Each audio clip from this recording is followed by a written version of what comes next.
Namaste and welcome to this episode 5 of the Sitaram Goel Centenary Series. For some reason, we had to postpone it from Thursday to Friday, that is today. And today, finally, we have got Koenraad Elst back. Last time he was unable to join because of some technical glitch at his end. But he is here with us today. Welcome, Koenraad, and welcome, Shankar Sharan ji. Glad to be here.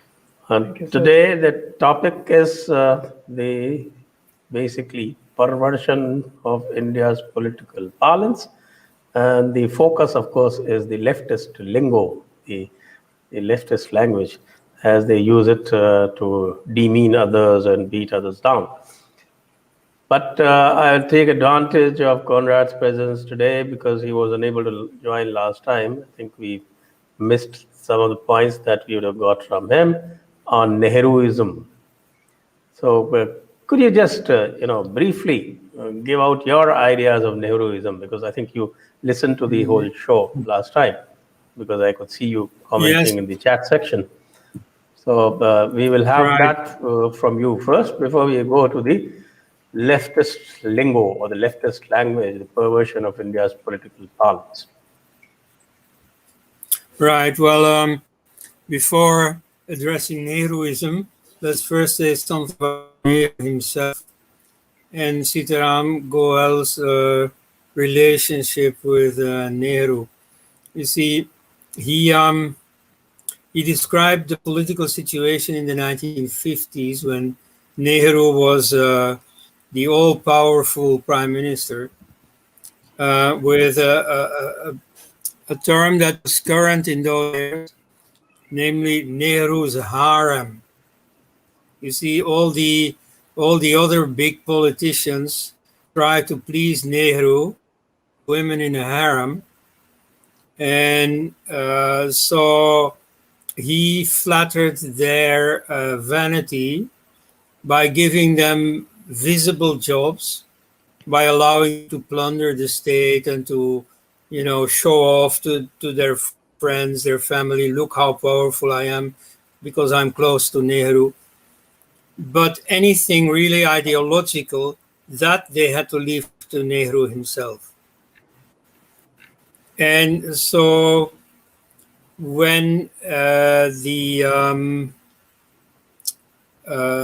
pro-Western, non-socialist, non-communist opposition people like Minu Masani, and especially, for the organizational and financial part, maybe Minu Masani, but especially the towering personality of Raja Gopalachari, when they wanted to set up a pro-Western political party, namely the Swatan Party, which did materialize in the 1960s, they sought out Sitaram Goel, and they hoped that he would get elected and be in parliament because they expected him to be the only one who really opposed Nehru effectively, the only one who could stand up to Nehru. So they weren't a party themselves yet, but on the Jan Sang ticket, they managed to have Goel take a try in the Khajuraho constituency, but as history shows, that failed. Otherwise, it might have been quite different, because Nehru was quite unopposed in his day. In the beginning, a little bit when there was Sardar Patel, sometimes he dared to dissent, but by the, past the first elections in 1952, Nehru was all powerful. Now, Nehruism has a lot to do with our subject of today, because I think that the most lasting contribution of Nehruism is precisely that it has shaped the political parlance of India. And through the political parlance, it has influenced those who are prisoners of that parlance, in particular the Hindutva politicians. You see, if today the BJP really makes true on the expectation of some of its critics back in the 1990s already, that it would prove to Congress B team, that it would be just a replica of Congress, unideological. So if that has come to pass under Vajpayee and under Modi, that is very largely because of the political parlance that Nehru put on the map, and that since then pretty much everybody has abided by.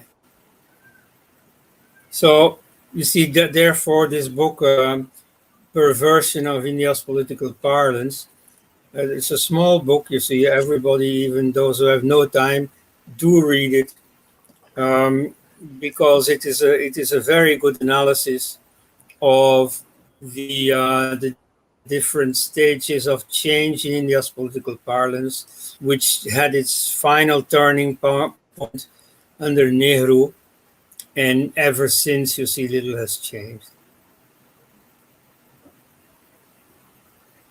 Okay, Shankar शरण जी, ये जो पुस्तक है परवर्शन of India's political पालेंस, मुझे पता नहीं हिंदी में है या नहीं है, लेकिन इसका आरंभ जो है बड़ी रोचक घटना से करते हैं। पहला जो इसका चैप्टर है तो सीताराम जी, और वो करते हैं, उनकी चर्चा जयप्रकाश नारायण जी से होती है। तो मैं आप अनुरोध करूंगा कि इसके जो पहले 2 चैप्टर्स हैं उनके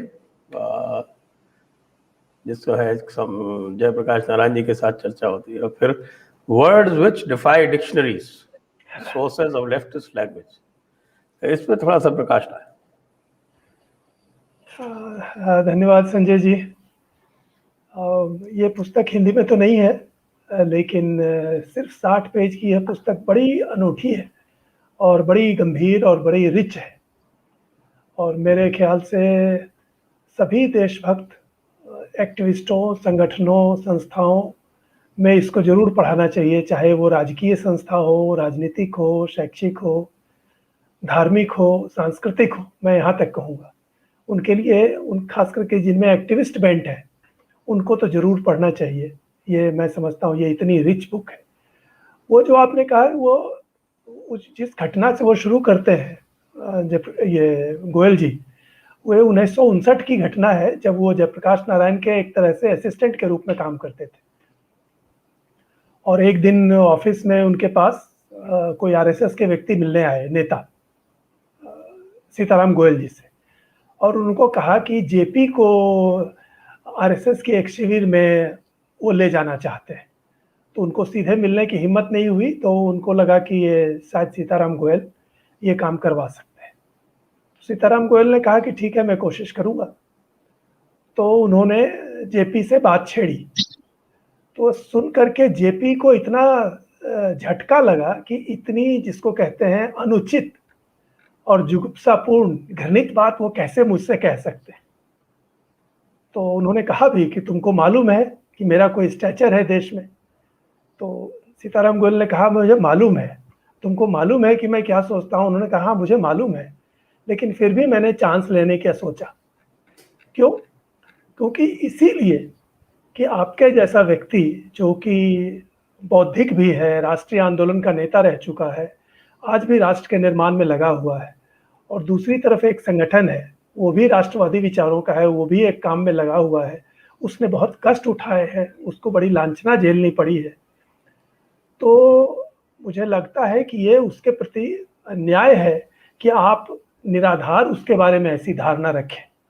तो एक तरह से उन्होंने अप्रत्यक्ष रूप से, बल्कि विनम्रता पूर्वक एक चुनौती जैसी रखी जयप्रकाश नारायण के सामने। खैर, स्टोरी ये है कि जेपी राजी हो गए, और फिर एक दिन वो जो शिविर दिल्ली में चल रहा था आरएसएस का, वहाँ पर गए।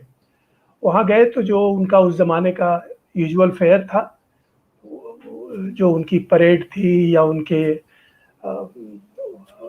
व्यवस्था थी, उन लोगों में आपस में जो सद्भाव था, उसमें जो उनके रैंक में जो पढ़े लिखे लोग थे, अच्छे टेक्निकल एजुकेशन वाले, और उनमें जो विनम्रता थी, उन सबसे जेपी प्रभावित हुए। हालांकि उनके भीतर जो वितृष्णा थी वो पूरी तरह खत्म नहीं हुई, लेकिन वो काफी, जिसको कहते हैं ना, मेलोड डाउन हुए। और लौटते में उन्होंने कहा कि हाँ, मैं इतना नहीं जानता था यह सब इनके बारे में, और लेकिन फिर भी मेरे कुछ रिजर्वेशन है, मैं अभी उस पर अभी कुछ नहीं कहूँगा। इसलिए उन्होंने वहाँ कोई व्याख्यान भी नहीं दिया कि भाई मैं इसको समझ नहीं पा रहा हूँ, एकाएक मैं इस संगठन के लोगों के बीच क्या बोलूँ। तो फिर आरएसएस के नेताओं ने भी कहा कि हाँ, कोई बात नहीं। तो जेपी सिर्फ मिले जुले और चले आए। और रास्ते में जो उनकी सीताराम गोयल से बातचीत हुई तो उन्होंने जो अपने मिसगिविंग्स रखे, तो गोयल जी लिखते हैं कि मैंने उसका जवाब नहीं दिया कि आज के लिए इतना ही काफ़ी है।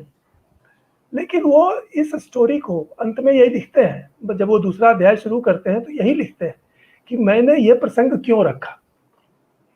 और वो टू द पॉइंट आते हैं कि ऐसा कैसे है कि एक ही देश के दो धाराएं, एक राष्ट्रीय नेता और एक राष्ट्रीय संगठन, जो दोनों देशभक्त है, जो दोनों देश का हित चाहता है, उनमें आपस में इतनी बड़ी दूरी कैसे है, और इतनी एक दूसरे के प्रति भ्रम और एक दूसरे के प्रति वितृष्णा कैसे है। और तब वो इस बिंदु पर आते हैं कि भारत की, और यही नहीं, ये घटना 1959 की है, और ये किताब जो उनकी आई, परवर्सन ऑफ इंडियाज पॉलिटिकल पार्लेंस, ये 84 में आई। तो कहना चाहिए कि लगभग उन्होंने 23-24 साल इस विषय पर सोच करके ये किताब लिखी। तो ये छोटी सी किताब है, लेकिन मामूली नहीं है। इसमें भारतीय राजनीति और बौद्धिकता में प्रचलित उन तमाम महत्वपूर्ण मुहावरों और धारणाओं का सटीक विश्लेषण है, जिससे भारतीय शिक्षित जनगण और बौद्धिक विमर्श घोर दुष्प्रभावित हुआ है। और वो जयप्रकाश नारायण को एक एग्जाम्पल के रूप में रखते हैं कि एक ऐसा व्यक्ति जो सचमुच इंटेलेक्चुअल बेंट का था, और जिसने मार्क्सिज्म से जुड़ करके फिर उसकी कमजोरियों को देख करके उससे दूरी भी बना ली, और जिसमें साहस भी था, लेकिन वह उन धारणाओं से इतने गहरे प्रभावित हो चुका था कि वह राष्ट्रीय हित की स्थितियों को, घटनाओं को, परिस्थितियों को, संगठनों को वो पहचानने तक की स्थिति में नहीं था। तो ये जब एक इतने बड़े व्यक्ति की जब ये स्थिति है, तो पूरे देश का राजनीतिक विमर्श कितना गलत प्रभावित हुआ, वो इस पर ध्यान दिलाने के लिए उस घटना का उल्लेख करके ये पुस्तक शुरू करते हैं। और उसके बाद, जैसा कि आपने उल्लेख किया कि ये ऐसे सेट ऑफ टर्म्स है, मोर देन ए डजन, जिसका उन्होंने उल्लेख किया है और उसकी एनालिसिस की है। ये ऐसे अंग्रेजी शब्द हैं जो केवल भारत में चलते हैं, और जिनका स्टैंडर्ड डिक्शनरी में जिसका कोई उल्लेख नहीं है, या अगर उल्लेख है तो उसका उल्टा ही अर्थ है जो भारत में चलता है। और गोयल जी कहते हैं कि इन शब्दों को भारत में नेहरूवादी सत्ता के सहयोग से, जो अभी कोनराड एल्स्ट ने कहा कि नेहरूइज्म की सबसे बड़ी देन और सबसे बड़ा प्रभाव यही है कि उसने एक ऐसी भाषा को स्थापित किया जिससे बीजेपी समेत सारे पॉलिटिकल पार्टी पूरी तरह गिरफ्त हो गए, और वो प्रचलित हो गया है, जबकि वो भारत के लिए और विशेषकर हिंदू समाज के लिए घातक है। तो ये जो परवर्सन ऑफ इंडियाज पॉलिटिकल पार्लांस है, तो ये पॉलिटिकल पार्लांस गोयल जी कहते हैं, और यही उन्होंने इस पुस्तक में दिखाने की कोशिश की है कि इसमें कम्युनिस्ट साम्राज्यवाद, इस्लामी साम्राज्यवाद, क्रिश्चियन साम्राज्यवाद और पश्चिमी साम्राज्यवाद, इन सभी साम्राज्यवादों की भारत संबंधी जितनी विशेष मान्यताएं हैं, उन सब को एक सहज रूप में भारतीय राजनीति में स्थापित कर दिया गया। और इन धारणाओं का इतिहास और भूमिका उन्होंने इसमें लिखी है। इसका प्रतिकार करने में राष्ट्रीय आंदोलन, विशेषकर गांधी जी और कांग्रेस क्यों असमर्थ हुए, उन्होंने उसका भी कुछ एनालिसिस किया है। और अंत में इससे निकलने का मार्ग भी उन्होंने एक संकेत दिया है कि भारत की जो अपनी भाषा होनी चाहिए भारतीय राष्ट्रवाद की, वह क्या है और कैसे वो बन सकती है। संक्षेप में उन्होंने अंत में 4 पन्ने में ये भी लिखा है। तो इस रूप में ये पुस्तक बड़े लंबे चिंतन के बाद आई है। लगभग 23-24 साल सोच करके उन्होंने लिखा, गोयल जी ने, कि आखिर कहाँ गड़बड़ी है। और तब वो इस निष्कर्ष पर पहुंचे कि यह राजनीतिक भाषा की ताकत है, कि वह निरंतर उस हिंदू समाज और उसके किसी संगठन, वो आरएसएस को भी उदाहरण के रूप में ही उन्होंने लिया है, कि उसके किसी संगठन, समाज के काम या हिंदू समाज की परंपरा आदि पर लगातार अगर कीचड़ उछाली जाती रहे और उसमें सत्ता का भी सहयोग रहे और उसका कोई विरोध नहीं किया जा सके, तो कुछ मिट्टी चिपक के रह जाती है कीचड़ उछालने।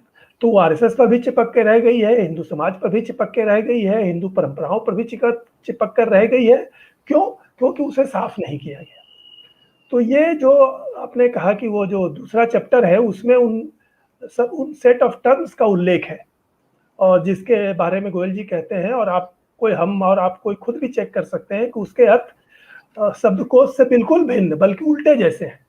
और उसमें वो गोयल जी उदाहरण देते हैं कि इतिहास में यह कोई अजूबा नहीं है कि भेड़ के खाल में भेड़िया आ जाता है। तो उनका कहना है कि यह राजनीतिक मुहावरों में भी वही हुआ है कि जिन राजनीतिक मुहावरों को भारत में बहुत सुंदर और अच्छा समझा जाता है, उसके अंदर बड़ी जहरीली और घातक बातें भरी हुई हैं, और दुर्भाग्य से वो आज तक चल रही हैं। तो इसमें जैसे उस चैप्टर में टर्म है leftist versus rightist, progressive versus reactionary, फिर रिवोल्यूशनरी वर्सेस रिवाइवलिस्ट, क्रांतिकारी बनाम पुनरुत्थानवादी, प्रगतिशील बनाम प्रतिक्रियावादी, वामपंथी बनाम दक्षिणपंथी, समाजवादी बनाम पूंजीवादी, और सेकुलर बनाम कम्युनिस्ट, फिर डेमोक्रेटिक बनाम फासिस्ट। ये 5 सेट ऑफ टर्म्स को उन्होंने सेकेंड चैप्टर में एनालाइज किया है, और ये दिखाने की कोशिश की है कि उसका जो प्रचलित अर्थ भारतीय राजनीति में है वास्तव में उसके मूल अर्थ से भिन्न है, और भारत के लिए, भारतीय समाज के लिए, हिंदू समाज के लिए घातक है। और यह चतुराई से भी थोड़ा हुआ है, और थोड़ा इस अनजानेपन से कि किसी ने उसका व्यवस्थित रूप से अध्ययन करके विरोध करने की कोशिश नहीं की। इसीलिए जिसको कहते हैं वो भेड़ की खाल में भेड़िया हमारे राजनीतिक विमर्श में स्थापित हो गया है, और सभी लोग उसको उसी रूप में लेते हैं। Okay, Conrad, let me ask you this question on one of the terms which is now very common and which has been dilated at some length by Sitaram ji, and that is secular versus communal, the fifth pair of labels that he describes. And he describes it at some length. Would you like to talk about it? Yes. As a historian, Sitaram Goel goes over the history of these terms. So he notes that during the freedom movement, these terms were not in use. It's only at the very end, at the late 30s, that Nehru starts trying to make Gandhi say these words like secularism and socialism. But so originally it was not there. The word communal also had a quite innocent meaning. It meant of the community doing something together. So then the British gave it a specific meaning, namely the relation between the two communities. But even then it still had a neutral meaning. And so, and of course, it was not anti-Hindu. Like when the Muslims wanted separate representation, it was called by the British the Communal Award, which meant an award for the Muslim community. So it's really Nehru who gave a turn to these words, and that result has remained ever since. So for a Westerner, it's very old. You see the way these terms are being used in India. The word secular already had a meaning. We didn't need Nehru or anyone in India to invent a new meaning for it. It already had a meaning, namely the separation of church and state. The fact of keeping the state separate from religious doctrines. And communal, of course, had the ordinary meaning which I give. What is meant in India would in Western languages be called communitarian. Anyway, I mean, let's not fuss about the word. But so it's especially the word secular that has undergone a strange transformation in India. So I noticed, in fact, that's really what made me study Indian politics. In 1988, when I was first in India, it was the time of the start of the Salman Rushdie affair. Remember the book, The Satanic Verses? So what I noticed was that after Syed Shahabuddin had persuaded Prime Minister Rajiv Gandhi to ban the book, that there was quite a debate in the leftist press in India. And there were two opposing factions. The really radical ones, the ones who in Europe also would be secularist, namely the communists, they opposed the ban. They said, you see, this is a concession to Muslim obscurantism. Whereas the softer ones, those in the Congress party, like Khushwant Singh or like MJ Akbar, who later became BJP ideologue, back then firmly a Congress ideologue, well, they started inventing reasons, very convoluted reasons, why somehow this ban was secular. I mean, secular for a Westerner means precisely the freedom to criticize religion, exactly what Rushdie in that book had done. So in India, it came to mean the opposite thing. And then I also noticed that everybody claimed to be a secularist. You see, of course, the communists claimed to be secularists when they took indeed a secular position in the Rushdie dispute. But the Congressites also claimed to be secular. And as we know by now, the BJP has also all this while claimed to be secular, saying that they are positive secularists or real secularists. But at any rate, they accepted, they interiorized secularism as the norm to which everybody had to live up to. So everybody called himself a secularist. In fact, that's why I gave the title to my posthumous book about Sitaram Goel, India's Only Communalist. Because everybody else calls himself a secularist, like Syed Shahabuddin, who had started this movement against the Rushdie book, which was in fact a late fallout of his own Ayodhya pro-Babri Masjid campaign. He called himself a secularist. And, you know, everybody else, the most obscurantist mullahs, you see, the most zealous missionaries and so on, everybody in India calls himself a secularist. Whereas Goel, you see, he would walk in, they would ask, you know, where he stood, and he said, I am a Hindu communalist.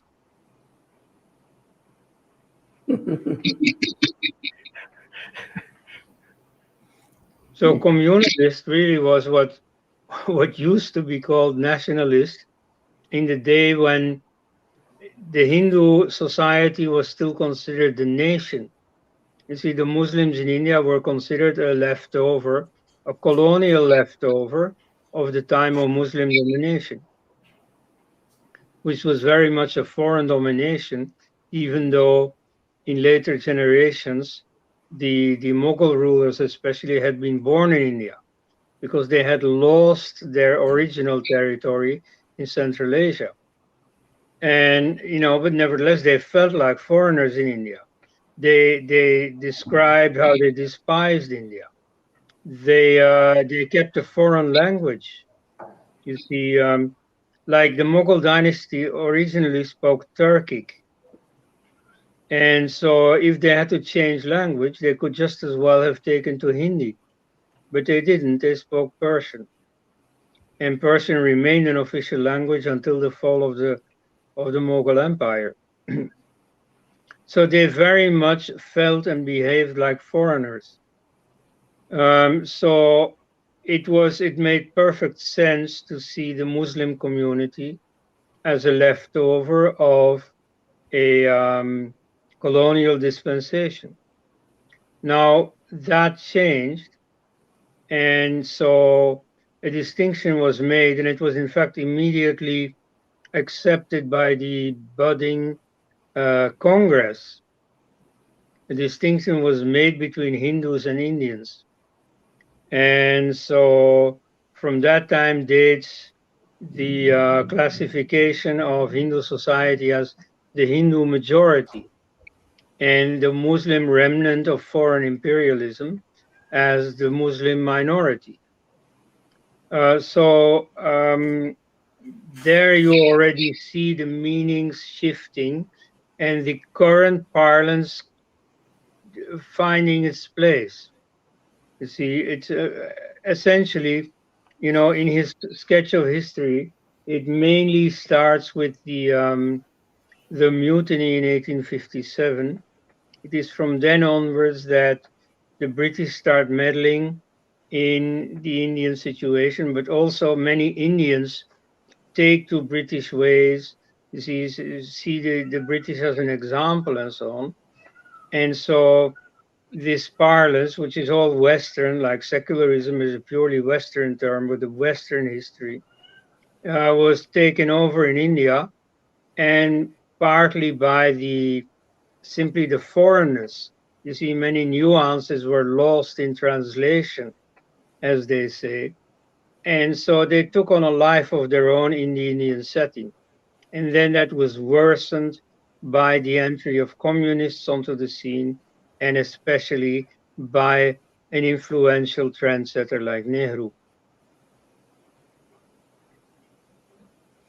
Okay. Shankar शरण जी, ये जो सीताराम जी ने एक secular versus communal का एक लंबा description दिया और पॉइंट वाइज दिया। मैं चाहूँगा कि आप दर्शकों को जरा इसको पढ़ के बताएं हिंदी में कि ये जो अलग अलग पॉइंट्स हैं इन्होंने, सीताराम जी ने 3 अलग अलग कैटेगरीज में बताए हैं, और उसके बाद ये भी बताया है कि इतना करने के बाद भी कुछ और करना पड़ता है। ये थोड़ा जो है आप हमारे दर्शकों को इसको मेरे विचार से इसको पढ़ के बताएं, तो ही पूरा का पूरा जो इसका जो सार है वो समझ में आएगा। सेक्युलर वर्सेस कम्युनल, देखिए इसमें सबसे मुख्य बात है कि इसमें जो भारत में, जैसा अभी कोनराड ने कहा कि जो अर्थ यूरोप में लोग समझते हैं उसका उल्टा हो गया है सेक्युलरिज्म का अर्थ। यूरोप में सेक्युलरिज्म का मतलब है रिलीजन की आलोचना करना, यहाँ हो गया है कि आपको इस्लाम की प्रशंसा करनी है और हिंदुत्व पर निंदात्मक रुख रखना है। तो इस्लाम की हर तरह से प्रशंसा करना, जिहाद पर चुप रहना, लेकिन हर एक हिंदू चीज़ पर नाक भौं सिकोड़ना और हर हिंदू चीज़ की निंदा भी करना, चाहे वो इतिहास में हो या साहित्य में हो या आज के समाज में हो। आपको केवल नकारात्मक बातें कहनी है, बल्कि हिंदू शब्द का अगर आप पॉजिटिव उपयोग कर रहे हैं, नॉर्मेटिव उपयोग कर रहे हैं, तो इसका भी तुरंत विरोध करना है। ये 10 साल पहले मधु किशोर और तवलीन सिंह ने भी एक बार इस पर बाकायदा विमर्श किया था कि हिंदू शब्द का कहीं पॉजिटिव वर्ड में इस्तेमाल होता है, सेंटेंस में इस्तेमाल होता ही नहीं है। तो ये एक स्थापित अर्थ हो गया है यहाँ कि हिंदू शब्द को आपको नकारात्मक शब्द में प्रयोग करना है, और अगर किसी ने डाल दिया तो उसको डिटॉक्स करना है, डिटॉक्सिफिकेशन करना है। मतलब अगर हिंदू शब्द, हिंदू भावना कहीं आ गई तो वो जहरीली हो गई, वो जहर आपको निकालना है।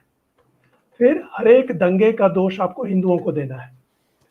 कम्युनल को भी, जैसा अभी कोनराड ने कहा, कि आपको एक नया गंदा अर्थ देना है जिसका कम्युनिटी से संबंध था, और जैसे कम्युनिटी किचन होता था, कम्युनिटी लाइफ होती थी, तो वो अब खत्म हो गया। वो कम्युनल का मतलब ही हो गया कि आप मुस्लिम विरोधी हैं या क्रिश्चियन विरोधी हैं या घिसे पिटे पुराने हिंदू दकियानूसी हैं। फिर एक इसका अर्थ है, एक अर्थ इसमें यह भी है कि भारत के संदर्भ में जब भी हिंदू मुस्लिम समुदायों की बात हो तो आपको, अगर हिंदू पीड़ित भी है तो उसको आपको उत्पीड़क कहना है, और इसका जो सर्वोत्तम रूप आया था 10 साल पहले, या जब कांग्रेस की सरकार थी, वो कम्युनल वायलेंस बिल, जिसमें ये बाकायदा लिख दिया गया था कहीं भी दंगा होगा तो हिंदुओं को दोषी माना जाएगा और पहले उनको पकड़ लिया जाएगा, बाद में वो अपनी सफाई देते रहेंगे। तो ये इतने तत्व सेकुलर बनाम कम्युनल में जो उन्होंने लिखे हैं, ये संक्षेप में है।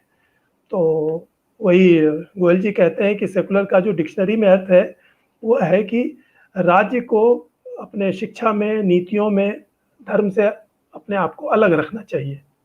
लेकिन भारत में इसका मतलब हो गया है कि हर हिंदू चीज को आपको छोड़ देना है और जो भी इस्लामी चीज है उसको पकड़ लेना है, उसको आदर देना है, उसको स्थान देना है नीतियों में, विशेषकर शिक्षा में।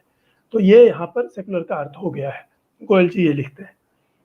फिर जो अभी कोनराड ने कहा कि हर एक पॉलिटिशियन, हर एक बुद्धिजीवी, हर एक लेखक, हर एक पत्रकार, हर एक वो जिसको कहते हैं सोशली इंपॉर्टेंट पर्सन अपने को सेकुलर कहलाना चाहता है।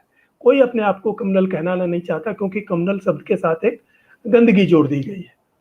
और इसमें 5 बिंदु बताते हैं उस सेकुलर फेथ में जो इस देश में है कि the Muslims in India after independence has become a poor and persecuted minority. मतलब स्वतंत्र भारत में मुसलमान हर हालत में वंचित और गरीब हैं। दूसरा कि उनको विकास में सही हिस्सा नहीं मिल रहा है, उनको चाहे कुछ भी मिल जाए या कितना भी स्टेट कर दे, आपको ये हमेशा मानना है कि वो बेचारे वंचित हैं और उनको विकास का लाभ नहीं मिल रहा है। तीसरे, उनके रिलीजन को और उनकी संस्कृति को पर्याप्त अभिव्यक्ति का अवसर नहीं मिल रहा है पब्लिक लाइफ में, उसको स्थान नहीं मिल रहा है। फिर चौथे, मुस्लिमों को पब्लिक एम्प्लॉयमेंट में और पब्लिक प्राइवेट सेक्टर में कहीं भी उनको प्रोपोर्शन के हिसाब से उनको जॉब नहीं मिल रही है।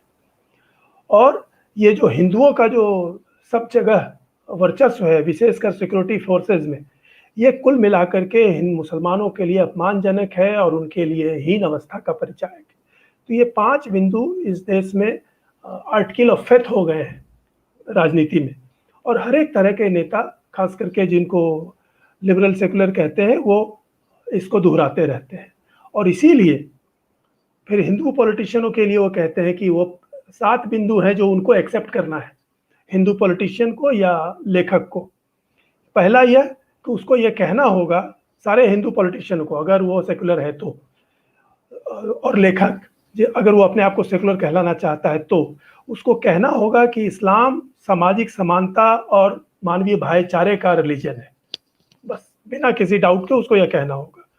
दूसरा, प्रॉफिट का जन्मदिन, प्रॉफिट मोहम्मद का जन्मदिन उसको धूमधाम से मनाना होगा, इफ्तार पार्टियों में जाना होगा, रमजान पर उसको अच्छी अच्छी बातें कहनी होंगी, ये सभी पॉलिटिशियन और लेखक को करना है। तीसरा, कोई सूफियों और उर्दू मुशायरों में उसको शामिल होना चाहिए या उसकी वाहवाही करनी चाहिए। चौथा, उर्दू को दूसरी राजकीय भाषा होने का हर जगह समर्थन करना चाहिए जहाँ भी मुस्लिम है, माइनॉरिटी में है।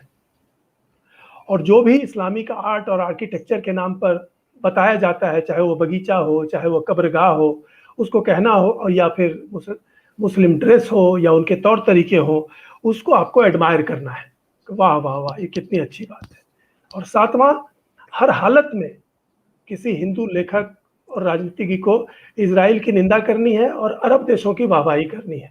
और अभी हम लोग देख चुके हैं कि अभी पहले वो गाजा पट्टी से इजराइल पर अटैक किया गया, लेकिन सब जगह पूरे भारतीय प्रेस में और राजनीतिक नेताओं के बयानों में इजराइल की निंदा की गई और वो फिलिस्तीनियों को पीड़ित और दुखी कहा गया, जबकि अटैक उन्हीं की तरफ से हुआ था, गाजा से।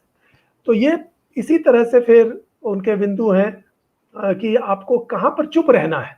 एक ये आप इसमें मिस कर गए, मुस्लिम कुकिंग और मुस्लिम ड्रेस डिमीनर। हाँ, शायद वो मैं मिस कर गया। हाँ, मुस्लिम कुकिंग और appreciate Muslim dress and demeanour. तो आपको वही अज्ञे ने भी लिखा है, वही अगर भारतीय इंडियन कुजीन का मतलब है कि वो मुगलई, और वो अज्ञे ने इस पर टिप्पणी की है कि मुगलई से पहले तो भारत के लोग कुछ खाना बनाना जानते ही नहीं थे, इसलिए इंडियन कुकिंग का मतलब है मुगलई। और आपको ये देश विदेश सब जगह मिलेगा। इसमें मैं कहूँ आपको कि सबसे जो मजाक होता है वो होता है बिरयानी, यानी कि बिरयानी मुगल लाए थे ऐसी जगह से जहाँ चावल नहीं होता था, वहां से वो बिरयानी लाए थे। बहुत सुंदर, बहुत सुंदर। जी। तो उसी में आगे वो 7 बिंदु इसके भी देते हैं कि अगर ये मुस्लिम नेता या संगठन कर भी रहे हो तो आपको चुप रहना है। ये सेकुलरिज्म की निशानी है और सेकुलरिज्म की शर्त है। पहला कि अगर वो मुस्लिम समाज, उनके नेता फैमिली प्लानिंग नहीं मानते और अपनी आबादी बेहिसाब बढ़ाते हैं तो आपको चुप रहना है, इस पर आपको कुछ नहीं कहना है।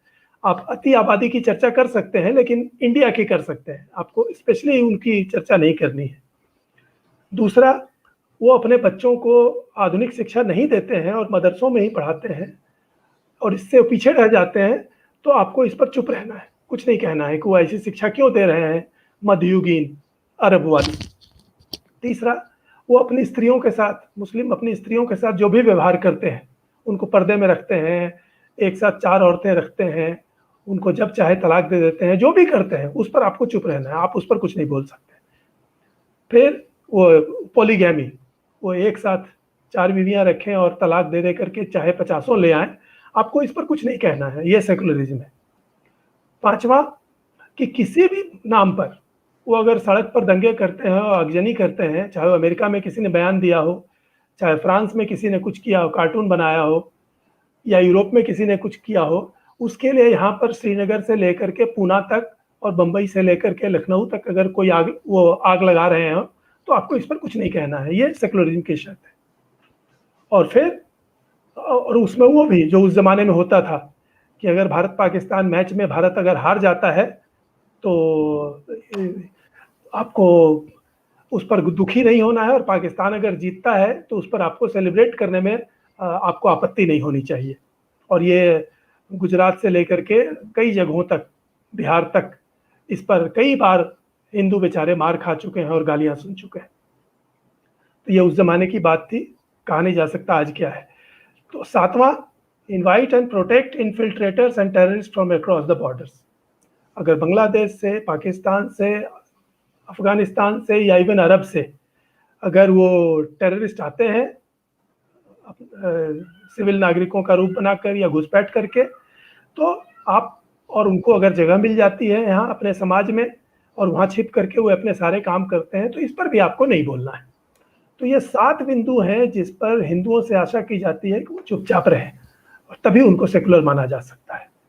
और इसीलिए जो इस्लामी स्टेट्स, इसका अगला बिंदु भी उन्होंने कहा है, जो उस जमाने में बहुत तेज था, हालांकि अभी भी है, कि अगर पेट्रो डॉलर्स आ रहे हैं और उससे मदरसे बनवाए जा रहे हैं, रेडिकलिज्म फैलाया जा रहा है, जो उदार मदरसे थे उनको भी रेडिकल बनाया जा रहा है, फारसी की पुरानी ज्ञान वाली कुछ किताबें हैं उनको हटा करके ये बहावी लिटरेचर डाला जा रहा है, आपको इन सब पर चुप्पी रखनी है और आपको वही मानना है। कोई बेचारे पीड़ित हैं, वंचित हैं, उनको प्रॉपर हिस्सा नहीं मिल रहा है, उनके साथ अन्याय हो रहा है, और ये सब आपको तब भी उस पर चुप्पी रखनी है जबकि ये सारे संगठन और उनके मदरसे अगर इस देश को दारुल हरब कहते हुए इसको दारुल इस्लाम बनाने के लिए हर तरह के प्रयत्न कर रहे हों, राजनीतिक, शैक्षिक और भीतरघाती, खुले छिपे और वो हिंसक अहिंसक, हर तरह के जिहाद पर आपको चुप्पी रखनी है। आप इसकी निंदा तो क्या, आप इसकी आलोचना में एक लेख भी नहीं छाप सकते। लेटर टू एडिटर भी अगर छप गया टाइम्स ऑफ इंडिया में तो वामपंथी लोग प्रोटेस्ट करते थे कि आप ये अखबार कम्युनल हो रहा है, टाइम्स ऑफ इंडिया भी कम्युनल हो रहा है। क्यों? क्योंकि उसने कुतुब मीनार संबंधी एक समाचार छाप दिया। मुझे याद है रोमिला थापर एंड कंपनी ने लेटर लिख करके टाइम्स ऑफ इंडिया को डांटा था कि आपको ये कुतुब मीनार में नीचे से कुछ मंदिरों के टुकड़े मिले हैं, देवी मूर्तियों के टुकड़े मिले हैं, ये सब आपको छापने की क्या जरूरत थी। और यही शिक्षा शास्त्री भी करते हैं। तो ये 7 ऐसे बिंदु गोयल जी ने बताए हैं जिस पर हिंदुओं को चुप रहना आवश्यक है ताकि वो सेकुलर कहे जा सके। फिर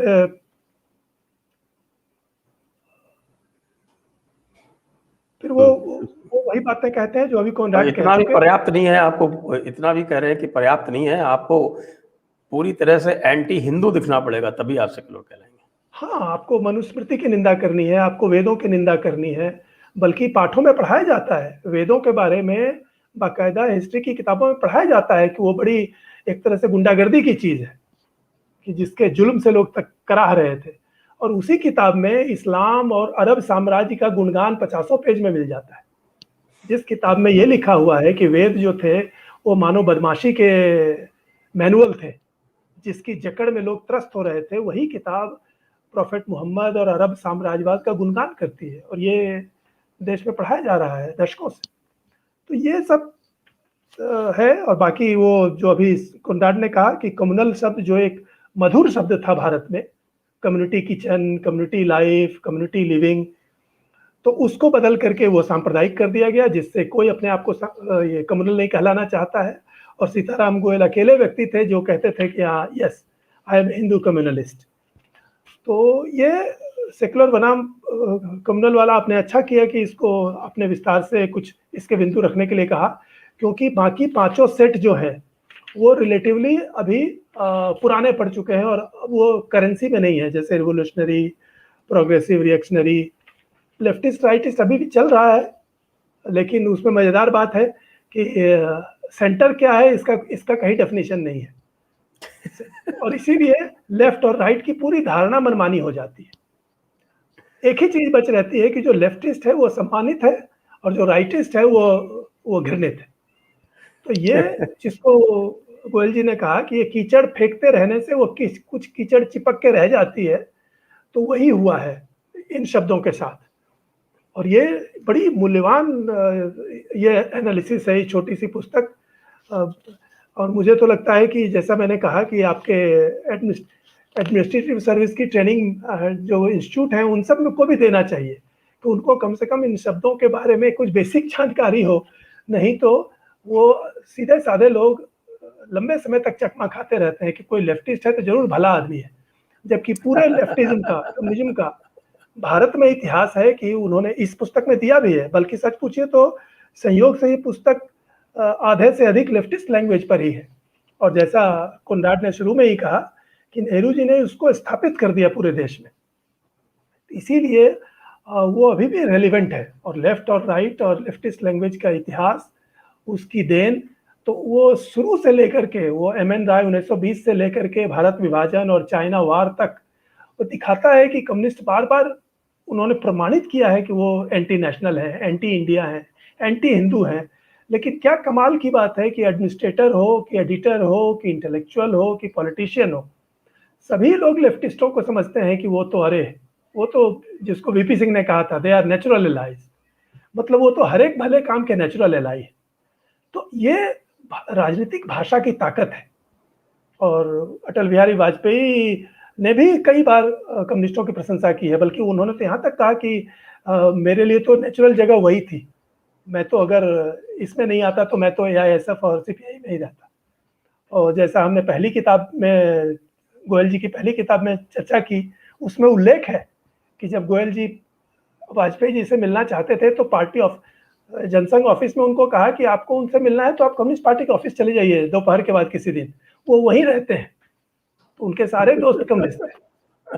तो कम्युनिज्म का इतना एक सम्मोहन था, और नेहरूवाद ने और नेहरू जी के 17 साल की प्राइम मिनिस्टरशिप ने उसको एक राजकीय स्टेटस दे दिया कि जनसंघ का भी जो बड़ा नेता है, एक ये सिर्फ वाजपेयी अपवाद नहीं थे, और भी लोग थे, वो अपने आप को लेफ्टिस्टों से जोड़ के देखना चाहते थे, लेफ्टिस्टों के मित्र बताते थे, लेफ्टिस्टों की टर्मिनोलॉजी का इस्तेमाल करते थे। बल्कि वाजपेयी जी सीपीएम की प्रशंसा करते थे कि देखिए कैसे वो 30 साल से बंगाल में शासन में है और हमको उनसे सीखना चाहिए। ये वाजपेयी जी का स्टेटमेंट था।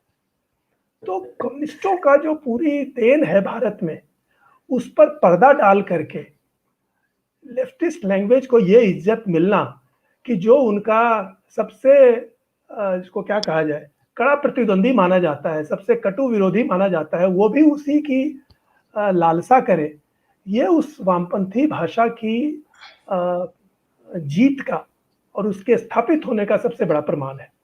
और आज भी जो नेहरू जी की टर्मिनोलॉजी थी, आप आज भी सारे बीजेपी के लीडर जो बातें बोल रहे हैं वो एग्जैक्ट नेहरू जी वाली बातें हैं। जैसे नेहरू जी ने कहा था कि ये जो कारखाने हैं वो भारत के मंदिर हैं, मतलब तुम मंदिर वंदिर भूल जाओ। आज के नेता क्या कहते हैं? कहते हैं कि देवालय से ज़्यादा जरूरी शौचालय है, या 10 वर्षों के लिए मंदिर वंदिर भूल जाओ। ये ठीक नेहरू जी वाली बातें हैं। Okay, ji Conrad, let me come back to you and let us focus on something that is there in this book, and that is that it gives out in the Indian context the sources of the leftist language, the character of the leftist language, and the history of leftist language. Okay. Could you throw some light on these aspects, please? Yes, it has a lot to do with the impact of communism. So it largely starts outside India. Nehru himself had been to the Soviet Union only very briefly, in 1926. But he was an excellent fellow traveler in the sense that he swallowed all the propaganda that he was fed. His, of course, main leftist source of inspiration was Cambridge, where he studied. Cambridge was a hotbed of British intellectual leftism, like with the Cambridge Five, spy ring, and so on. And so if he harmed India enormously, I must say that you can't blame India for it. You know, in this case, I mean, I am quite annoyed by the ease with which many Indian or Hindu nationalists blame the West for everything. But in this case, I must say that there was very much a Western component in Nehruism, and so it is a Western lens through which he saw the world that he imported into India, and that then became the norm for first his circle of intellectuals, then as they developed the whole media circle, the whole academic circle, and so on. And so he had an enormous effect by just borrowing this leftist language in the West. So what he did with that was, well, firstly, of course, you know about the economic effect, because I mean, this is not our field. Nevertheless, it is important to mention that here, because Nehru also applied these leftist ideas. Like Indian economy from the beginning was shaped by 5-year plans on the Soviet model.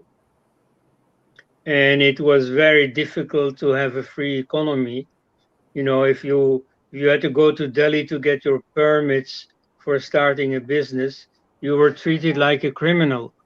And so the economic life in India was enormously stifled, which had a very negative result, as you know, because India became a proverbial den of poverty under Nehru and under Indira especially, even though India had a fairly good beginning. You see, in the Second World War, Britain needed India, and India became the center of the British production machine. And so the Indian business and so on was flourishing.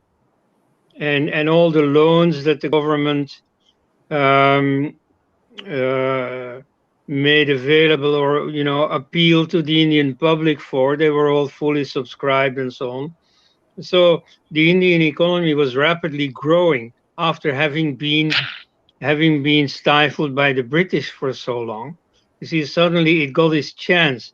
Then with independence, if it had gone on that steam, you see, India could have become a prosperous country soon. The exact opposite happened. So that was socialism in practice. But so in terms of parlance, well, so far we have to admit that even though, continuing the critique that Sitaram Goel started, we haven't gotten very far. You see, it is very good that there are now forums like yours where this whole secularist framework is being deconstructed, but still, it reaches only very few people. I mean, more than in Goel's own time, when you had to go to the bookstore, buy books that weren't even available in much of India and so on. Now it's easy to download. There are many of these forums, online papers and so on. And yet, you see, compared to the enormous size of the Indian population, it's still very marginal. And so it reaches, well, you see, people with a certain bent of mind like us, but it doesn't reach the government. You have a supposedly Hindu government, and you don't see it in practice. Why? Simply because they think in terms of this Nehruvian language. You know, they try to be secularists. They think that secularism is a good thing, and that there are some details where Congress goes wrong, where they can do it better.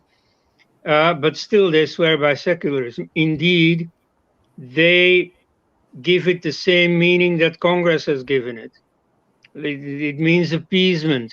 And so they are proud. You see, look what we're doing for Muslims. Look what special privileges we give to the minorities.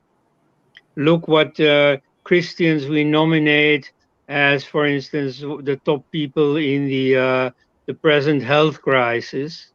You see, can use that health crisis in order to further the missionary agenda. When the Indian government was proud of finally providing electricity to every last village in India, the poster that showed the success showed the very last village with electricity, which had as its most prominent feature a Christian church, and so on. So you see, they do their best to show how compliant they are with the norms laid down by Nehru. So you see, in those terms, what Nehru achieved was a big victory. The original Jan Sangh was a real opposition party. It provided a Hindu alternative to the secularist vision that Nehru was imposing on Congress and on the whole country. And then when the party was refounded as the BJP in 1980, already much of its Hindu language was being thrown out, replaced by secularist language, like the flag, for example, was no longer pure saffron. There was 1/3 of it green. Now, I have nothing against greenery. If green means greenery, then I'm all for it. But in the mind of the BJP, unfortunately, what they meant to do was to appease Muslims. And so, you see, that is the great victory of this manipulation of language, that they have influenced, and more than influenced, that they have molded not just the language, but the thought of their opponents. So, you know, about what to do, I mean, you are doing the right thing of deconstructing this whole manipulation. Only, you see, me, I'm thinking of the next stage. You see, how are we going to really make this effective? I mean, by now, we have advanced quite far in setting the record straight. Only it's still powerless. You see, that's where a scholar like Sitaram Goel or like ourselves will need the input at some point of powerful people, of politicians. So that's the next stage. You see, that's what I'm thinking of righting this wrong. Okay, so next I come to Shankar Sharan ji, and again जिस तरह से बिल्कुल point बना के उन्होंने secularism communalism का वर्णन किया है सीताराम गोयल जी ने, उसी तरह से इस चैप्टर है कैरेक्टर ऑफ लेफ्टिस्ट लैंग्वेज। इसमें उन्होंने, मैं सभी से अनुरोध करूंगा कि ये 60 पृष्ठ की जो पुस्तक है, ये आपके साथ एक बिल्कुल कंपेनियन की तरह होनी चाहिए। बिल्कुल, अगर ये आपके साथ एक कंपेनियन की तरह है तो इस पुस्तक के माध्यम से आप सब कुछ समझ सकते हैं, बिल्कुल एक रेफरेंस बुक की तरह। ये अब ये देखिए, आप यही जो चैप्टर है ये चौथा chapter, the character of leftist language. उसमें उन्होंने क्या किया है कि उन्होंने अलग अलग जो इंपीरियलिज्म भारत में आए उसकी उन्होंने जो लैंग्वेज थी वो बिल्कुल पॉइंट वाइज दे दी। पहले लैंग्वेज ऑफ इस्लामिक इंपीरियलिज्म, फिर लैंग्वेज ऑफ क्रिश्चियन इंपीरियलिज्म, उसके उन्होंने बिल्कुल पॉइंट्स बना दिए। फिर उसके बाद लैंग्वेज ऑफ वेस्टर्न इंपीरियलिज्म, उसके उन्होंने पॉइंट्स बना दिए करीब 8-9 पॉइंट। और फिर लैंग्वेज ऑफ कम्युनिस्ट इंपीरियलिज्म, ये जो हमारे जो आपका आज का जो चर्चा है ये मुख्यतः तो वैसे तो कम्युनिस्ट इंपीरियलिज्म से रिलेट करता है, लेकिन इसमें जो ऊपर के जो 3 हैं वो उसका भी अंश आ जाता है, वेस्टर्न इंपीरियलिज्म, क्रिश्चियन इंपीरियलिज्म और इस्लामिक इंपीरियलिज्म। तो ये पूरा का पूरा एक इंपीरियलिज्म सेट है। मैं आपसे अनुरोध करूंगा कि इसका जो ये अंतिम पार्ट है कम्युनिस्ट इंपीरियलिज्म, इसको भी थोड़ा सा पढ़ के बता दें तो जिससे हमारे दर्शकों को ये आभास हो सके कि ये कितना एक जबरदस्त एक महान ग्रंथ है। सिर्फ गागर में सागर है 60 पृष्ठों। बिल्कुल बिल्कुल बिल्कुल, इसकी मैं बिल्कुल आपसे पूर्णतः सहमत हूँ। बल्कि मैं ये भी जोड़ देना चाहता हूँ कि वो चारों इंपीरियलिज्म के अलग अलग पॉइंट्स रखने से पहले सीताराम गोयल ने एक और बड़ा सैद्धांतिक काम किया है। वो इंपीरियलिज्म इटसेल्फ को डिफाइन करते हैं कि कोई भी इंपीरियलिस्ट लैंग्वेज और उसकी जो मानसिकता होती है वो क्या होती है।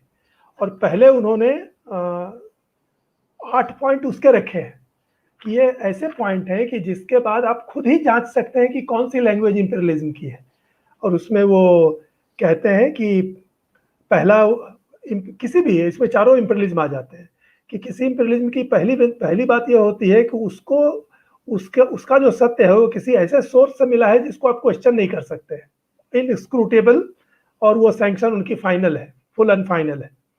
दूसरा, हर एक इंपीरियलिस्ट लैंग्वेज ह्यूमन हिस्ट्री को 2 भागों में बांटती है, एक जब वो आया और एक जो उससे अलग है या उसके विरुद्ध है या उससे भिन्न है। तीसरा, हर एक इंपीरियलिज्म ह्यूमन फैमिली को 2 म्यूचुअली एक्सक्लूसिव कैंप्स में बांटता है, एक बिलीवर्स और एक नॉन बिलीवर्स, मतलब जो कम्युनिस्ट, एंटी कम्युनिस्ट, मोमिन, काफिर, क्रिश्चियन, हीथन। तो ये है। चौथा है कि ये जो सारे बिलीवर्स हैं, मतलब जो उनकी आइडियोलॉजी वाले हैं, वो सब एक ग्रुप में रहेंगे, एक पार्टी में रहेंगे, एक संगठन में रहेंगे, एक उम्मत में रहेंगे, एक फ्लॉक में रहेंगे, क्रिश्चियन वाला जो है। पांचवा, every language of imperialism propounds that the inscrutable entity has mandated the whole earth to the brotherhood of the believers. मतलब हर एक इंपीरियलिज्म का ये भी कहना है कि पूरी दुनिया तो उसी की है, और उसको किसी को अल्लाह ने दे दी है, किसी को हिस्ट्री ने दे दी है, किसी को गॉड ने दे दी है, और किसी को उनकी हायर सभ्यता ने दे दी है। छठा, कि सभी इंपीरियलिज्म 2 इनएविटेबिलिटी बताते हैं। एक इनएविटेबिलिटी है कि जो बिलीवर्स है उनकी विक्ट्री होगी, कम्युनिस्टों की विक्ट्री होगी, मोमिनों की विक्ट्री होगी, चर्च की विक्ट्री होगी, यूरोपियंस की विक्ट्री होगी, और जो दूसरे हैं उनकी हार होगी। और ये उनमें एक 7वां बिंदु है कि उनमें एक immeasurable degree of self righteousness, मतलब वो सिर्फ सही है और बाकी गलत है, ये उनमें कूट कूट के भरा होता है किसी भी इंपीरियलिज्म में। और फाइनली, जो नॉन बिलीवर है, मतलब जो उनके साथ नहीं है, उन पर वो हर तरह के आरोप, लांछन, अपराध वो उनके सिर पर डालते रहते हैं कि उनमें सारे दोष हैं। तो ये एक चारों को अलग अलग रखने से पहले सीताराम गोयल ने एक कॉमन इंपीरियलिज्म का भी एक वो थ्योरेटिकल एनालिसिस किया है कि इन 8 बिंदुओं पर आप किसी को भी जांच सकते हैं कि वो इंपीरियलिस्ट है या नहीं है। और ये कितना सिस्टमेटिक है ये पढ़ के ही जाना जा सकता है। जैसे आपने कहा कि ये हर एक एडमिनिस्ट्रेटर को ही पढ़ना चाहिए, सोशल वर्कर को पढ़ना चाहिए, एडिटर को ही पढ़ना चाहिए, सबको पढ़ना चाहिए। अब मैं आता हूँ वो कम्युनिज्म इंपीरियलिज्म वाला जो आपने कहा कि उसके 8 बिंदु हैं, जिसमें है कि उनके ये फीचर्स हैं कि ये जो फोर्सेस ऑफ प्रोडक्शन है ये इतिहास को चलाते हैं। तो जो इतिहास का भौतिकवादी दृष्टिकोण था लेनिन का, ये मार्क्सिज्म का, कि फोर्सेस ऑफ प्रोडक्शन से ही सब कुछ चलता है, और लेनिन ने भी उसी का इस्तेमाल करके रूस में क्रांति हुई। फिर हिस्ट्री का भी नियम होता है, और जिस तरह से न्यूटन के गति के नियम थे उस तरह से हिस्ट्री के भी नियम होते हैं। पहले जो समाज था वो पिछड़ा हुआ था, फिर उससे विकसित था, फिर विकसित आया, और जो अंतिम सबसे विकसित समाज है वो कम्युनिज्म होगा। ये उनकी दूसरी चीज थी, दूसरा तत्व था। फिर तीसरा कि ये होल वर्ल्ड जो है वो बैटल ग्राउंड है between forces of capitalism and forces of प्रोग्रेसिविज्म।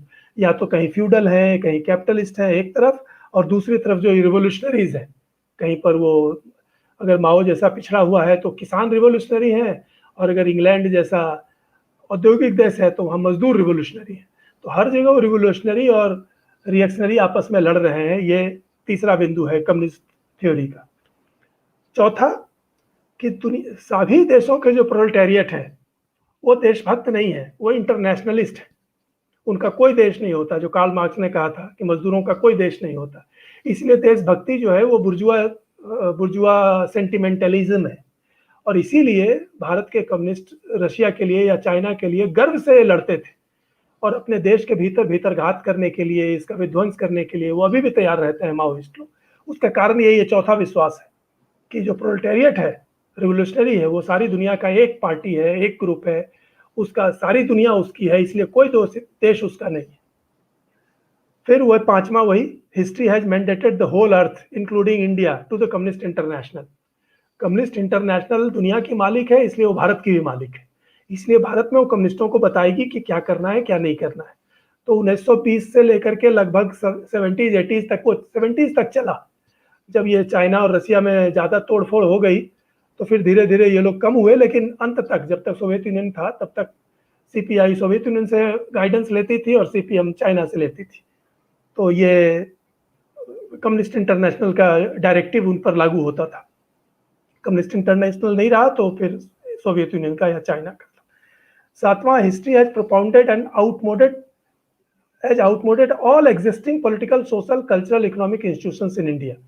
इतिहास ने फैसला दे दिया है कि भारत की जितनी व्यवस्थाएं हैं, हिंदू व्यवस्थाएं, पारंपरिक व्यवस्थाएं, वह सब बेकार और पुरानी हो चुकी हैं, और उनको एकदम एक नई कम्युनिस्ट व्यवस्था से उसको बदल डालना है। और इसीलिए हिंदू धर्म का खात्मा करना है, हिंदू परंपरा का खात्मा करना है, सारी भारतीय चीज़ों का खात्मा करना है। तो और वो भारतीय कम्युनिस्ट पार्टी, जो कम्युनिस्ट इंटरनेशनल का इंडियन सेगमेंट है, वो इसकी व्यवस्था करेगी कि वो सब कुछ को ख़त्म कर दे, भारतीय परंपराओं को ख़त्म कर दे। और finally, feudal lords and capitalists in India has conspired with British imperialism in order to keep the Indian people enslaved, and they deserve to be destroyed together with their political conspiracy, the Indian National Congress। तो ये भारत के सामंतों ने और पूंजीपतियों ने British साम्राज्यवाद के साथ मिल करके भारतीय जनता को गुलाम बना रखा है पूंजी का, और इसीलिए उन सब का खात्मा किया जाना है। पूंजीपतियों का खात्मा किया जाना है, धनी किसानों का खात्मा किया जाना है, और उनका जो पॉलिटिकल षड्यंत्रकारी दस्ता है इंडियन नेशनल कांग्रेस, इसको भी खत्म किया जाना है। तो ये क्लासिकल 8 फॉर्मुलेशन गोयल जी ने दिए हैं। निश्चित रूप से स्वतंत्र भारत में इनमें कुछ फॉर्मुलेशंस, जैसे वो आखिरी वाला है, वो बदला, और वो भी हालत देख करके बदला। जब स्टालिन का युग चला गया तो उनको वहाँ से निर्देश मिला कि भाई अब ऐसा करो कि मोर्चा बनाओ, ये सारे तुम्हारे दुश्मन नहीं हैं, भारत के पूंजीपति और ये लोग। तो इन बिंदुओं पर ये कम्युनिस्ट साम्राज्यवाद की भाषा बनी थी, और मुझे लगता है कि नेहरूवादी सत्ता में और भारतीय वामपंथी बौद्धिकों ने इसमें अपनी बुद्धि से जोड़ करके इसको बहुत ही लिबरल, मधुर और स्वीकार्य बनाने में इन्होंने बहुत अच्छी मेहनत की है, जिसके कारण ये जितना क्रूड लग रहा है उतना क्रूड लगता नहीं है। लेकिन आज भी ये सारे फॉर्मुलेशन किसी न किसी रूप में लागू हैं, और हमारी भाषाओं, हमारे पॉलिटिकल पार्लांस में इसको देखा जा सकता है। और मुझे लगता है कि उस पर विस्तार से चर्चा करने के लिए शायद एक अलग सत्र की आवश्यकता होगी, क्योंकि अब ये भाषा ऐसी मिल चुकी है भारतीय राजनीति में। अब जैसे वही अब विकास टर्म है, विकास से सारी समस्याओं का समाधान है। वास्तव में ये मूलतः बेसिक मार्क्सिस्ट आइडिया है कि हर चीज इकोनॉमी से चलती है, और ये जो कल्चर और ये साहित्य, धर्म, ये सब सुपर स्ट्रक्चर है और इसका कोई खास महत्व नहीं है।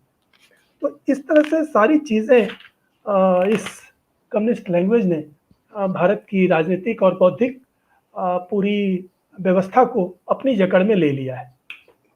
जी, अब हम चलते हैं दर्शकों के प्रश्नों की ओर। उससे पहले मैं सभी से अनुरोध करूं कि आप सब्सक्राइब करें कृपया चैनल को, और इस वीडियो को शेयर करें और लाइक करें, और साथ में आपका जो भी सहयोग हो वो करते रहें।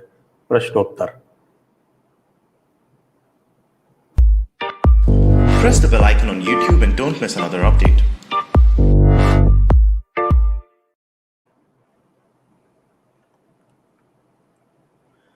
Rahul Mahala, why communists and leftists convert us to Christianity when making everyone atheist is their end goal, like in Kerala? Koenraad. Yeah.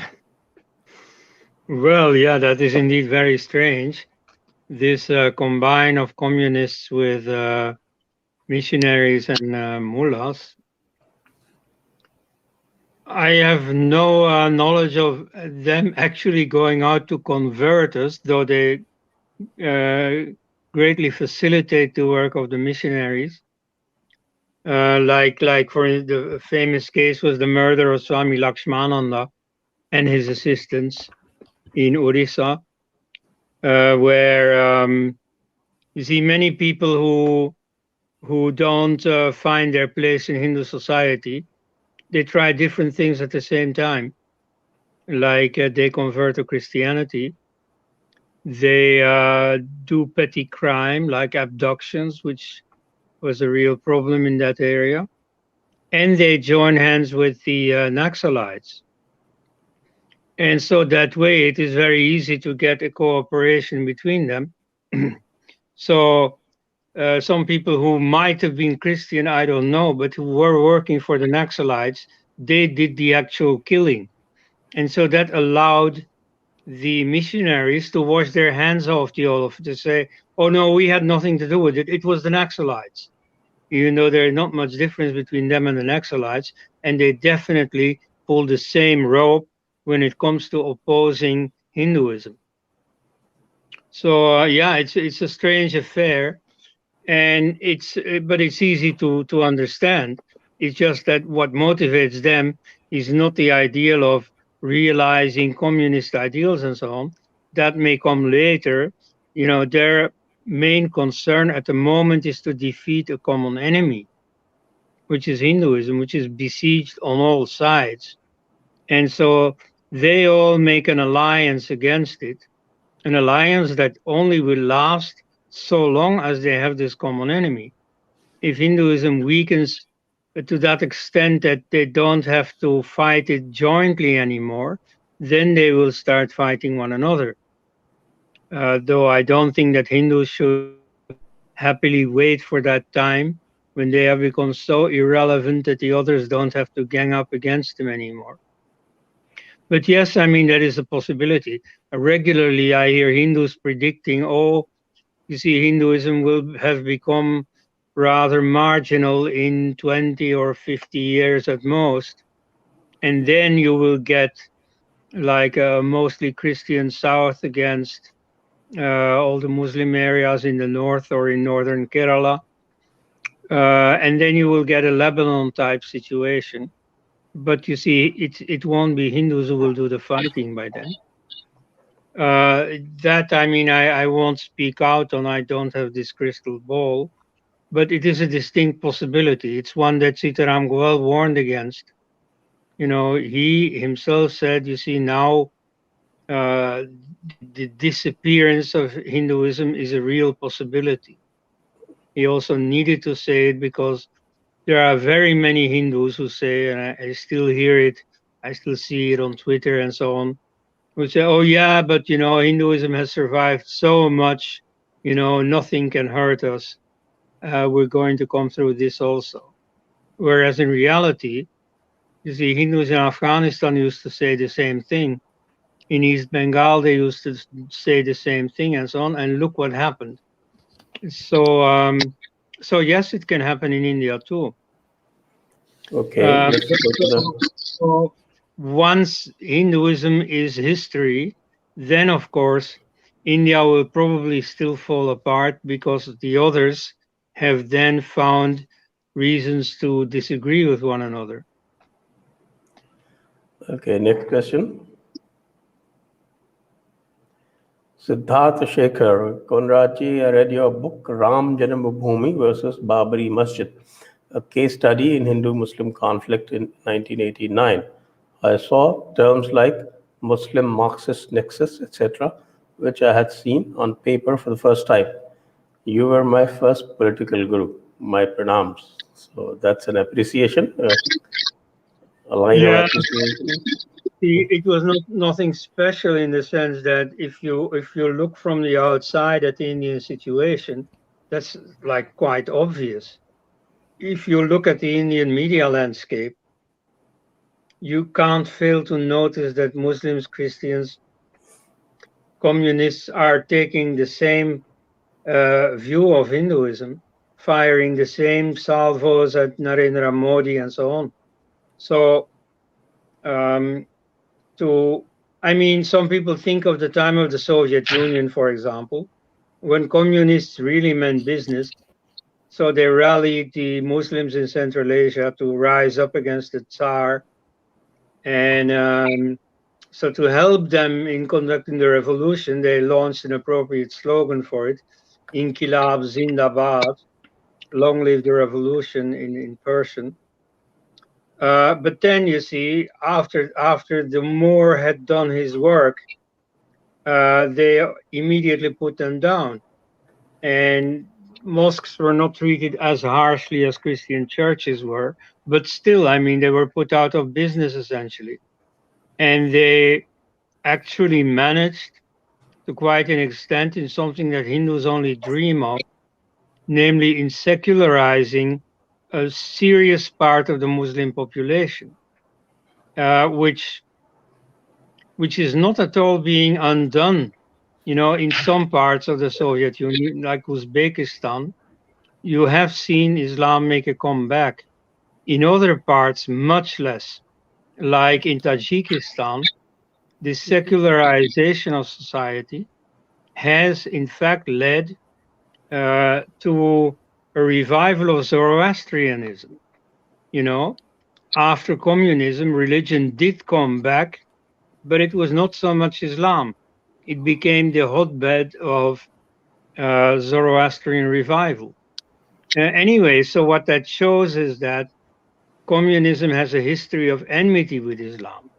Like, for instance, in Afghanistan is the most physically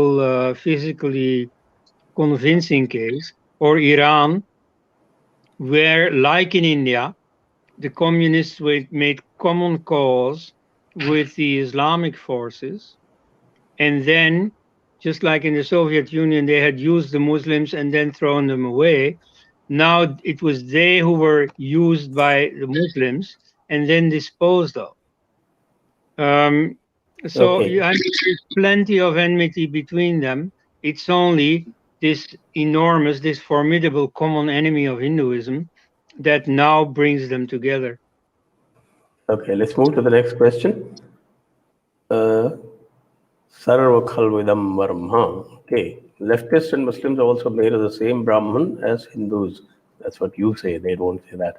And have the same Atman as Hindus. That's what you say, not them. We should focus on Shuddhi rather than fear or anger against them. Let's not leave out our Vedic wisdom. Shankar Sharan. Brief answer, please, because you got too many questions and time is running out. Sir, आप आधा तो उत्तर आपने दे ही दिया कि जब तक दोनों पक्ष किसी एक टर्म को स्वीकार नहीं करते, तब तक वो काम नहीं हो सकता जो आप चाहते हैं. एक समान भाषा जब तक नहीं होगी तो इस विजडम का उपयोग नहीं हो सकता है. कहीं भी वैदिक विजडम काम करे, इसके लिए मैं आपको फिर रिकमेंड करूंगा कि ये इस पुस्तक का जो आखिरी अध्याय है उसको जरूर पढ़िए, 4 पन्ने, जिसमें उन्होंने इंडियन पार्लांस बनाने की बात की है. उनका कहना है कि बनाने की ज़रूरत नहीं है, ये पहले से बना हुआ था और उसी को बंकिम चंद्र से लेकर के श्री अरविंदो और महात्मा गांधी तक ने कमोबेश उसका इस्तेमाल किया. वो डूब गई है अभी इस वामपंथी दबाव में, नेहरूवादी दबाव में, और जो नेहरूवाद का असर सब पर है उसके दबाव में। अन्यथा आप उस भाषा को डेवलप कर सकते हैं, और उसका मूल तत्व तो यही है। वो सनातन धर्म को कहते हैं कि सनातन धर्म पूरे विश्व के लिए है। ये दूसरी बात है कि भारत में ही उसका सबसे अधिक विकास हुआ। सनातन धर्म एक ऐसा विचार है जो दुनिया के सभी लोगों के लिए उपयुक्त है। ये दूसरी बात है कि भारत में उसका सबसे अधिक विकास हुआ। तो आप जो कह रहे हैं वहीं पर वो ये भी कहते हैं कि इसके लिए जरूरी है कि भारत अपनी रक्षा के प्रति, और जो शत्रु विचार है, जो अभी संजय जी ने संकेत किया कि वो जो सोचते हैं उसको आपको हूबहू समझ करके उसको अनमास्क करना है, उसको अपने लोगों को ठीक से बताना है, और फिर उनको भी, उनके सामने भी उसका क्रिटिसिज्म रखना है। जब तक आप ये नहीं करेंगे तब तक आपको अपने विजडम को रेस्पेक्टेबली उसका उच्चारण करने की भी अनुमति नहीं है। हम आज उसी की चर्चा कर रहे हैं कि आज हमें अपने आप को हिंदू कहने की भी अनुमति नहीं है, हमें तुरंत कम्युनल कहा जाता है। तो जब तक इस दुष्चक्र को नहीं तोड़ा जाएगा तब तक वैदिक विजडम काम नहीं कर सकता। Okay, next. Shankadeep Ghosh, why is the central government not doing anything on the illegal Bangladeshi in the country and those who were illegally given citizenship since 1960? Okay, this is not relevant to the topic, not to the book, so I'm passing this over. Siddharth Shekhar, my 15-year-old son says his textbooks have such an anti-Hindu narrative, he throws his books in anger. But most don't. Leftists are born. Okay, that's a very good observation. Thank you. Next question.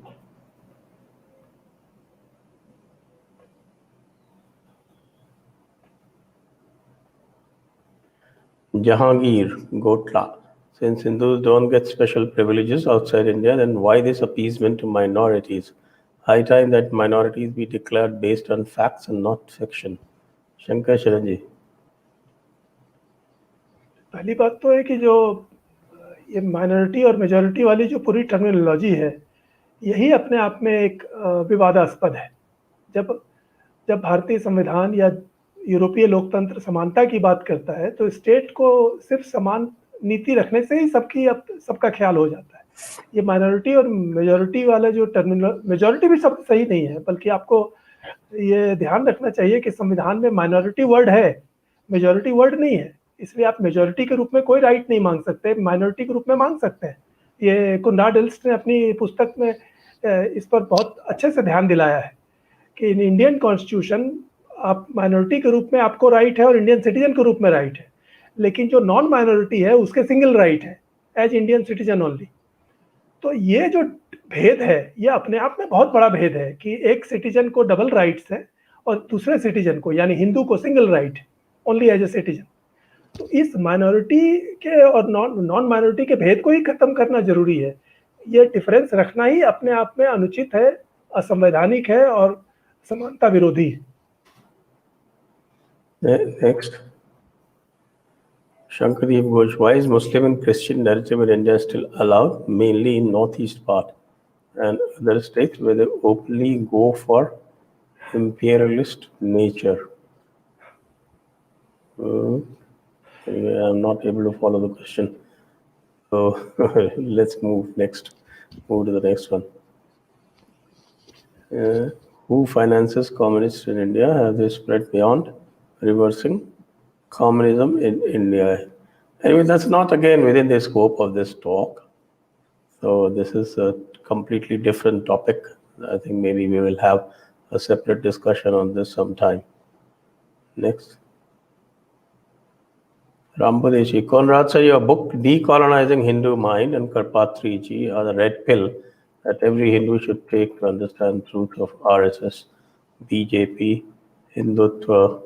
But even RSS, BJP do not understand Hindutva these days. That's the problem. Koenraad, would you like to have a go at this? Yes. You see, in the foreign press and to a large extent in the English language Indian press, you have a very stereotypical view of the Indian political landscape. And so the Hindutva forces are described as very fanatically wedded to Hindu interests and Hindu zealots and fanatics and so on. And then everything is derived from that. Like, for instance, it is claimed in the West that history education is being manipulated by the Modi government because that's what Hindu fanatics do.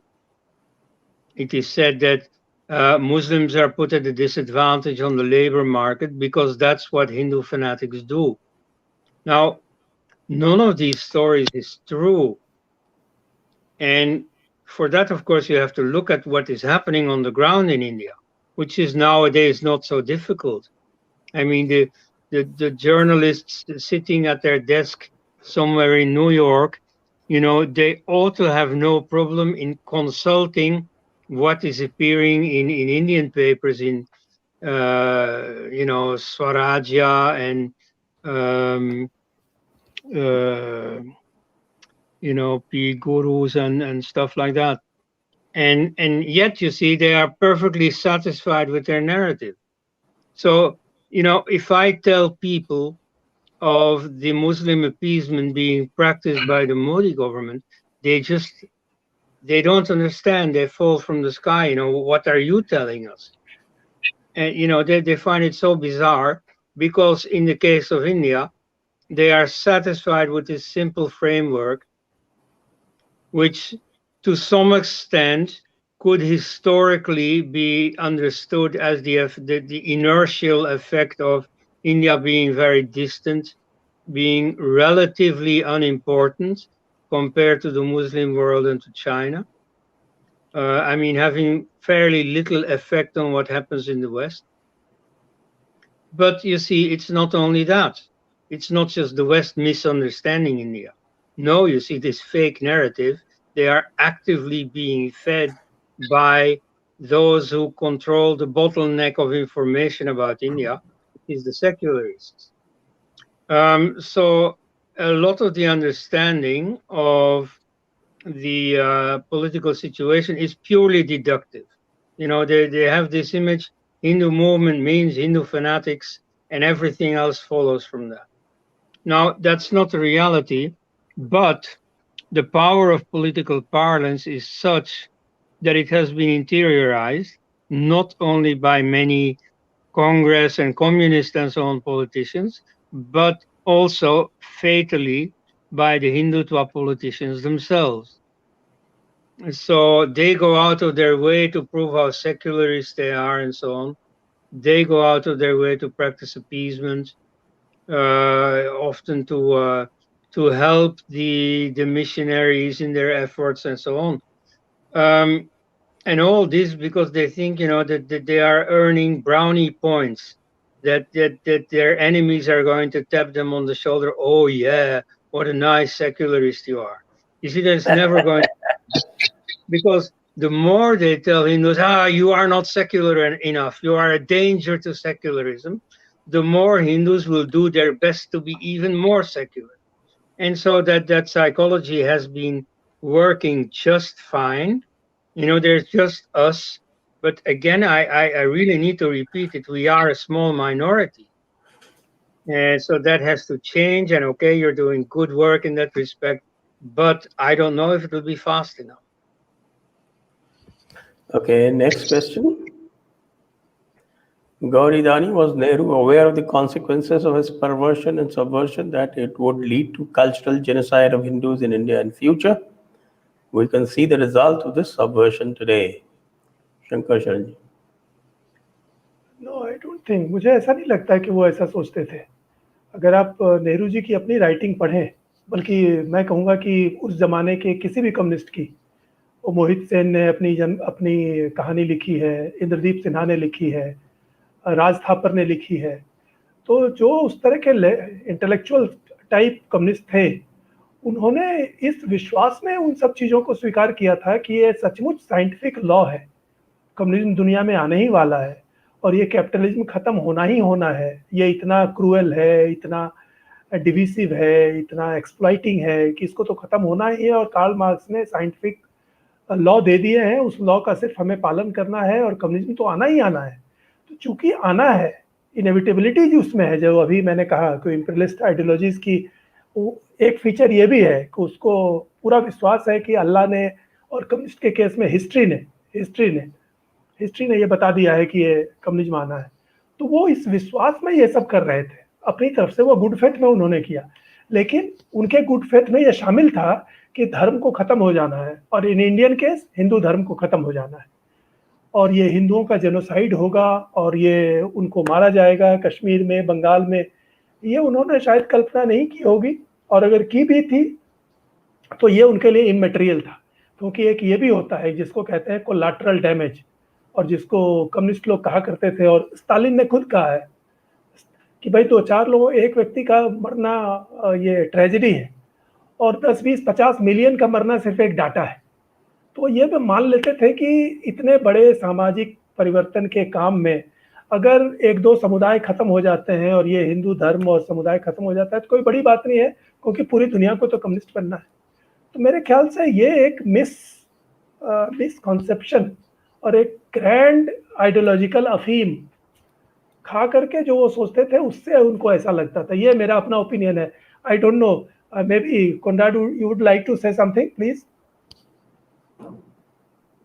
Well, no, I didn't want to add something to this point, but I did think that there is another thing we threaten to pass by in silence, which is in fact one of the highlights of this book, Perversion of India's Political Parlance, namely the chapter on Mahatma Gandhi.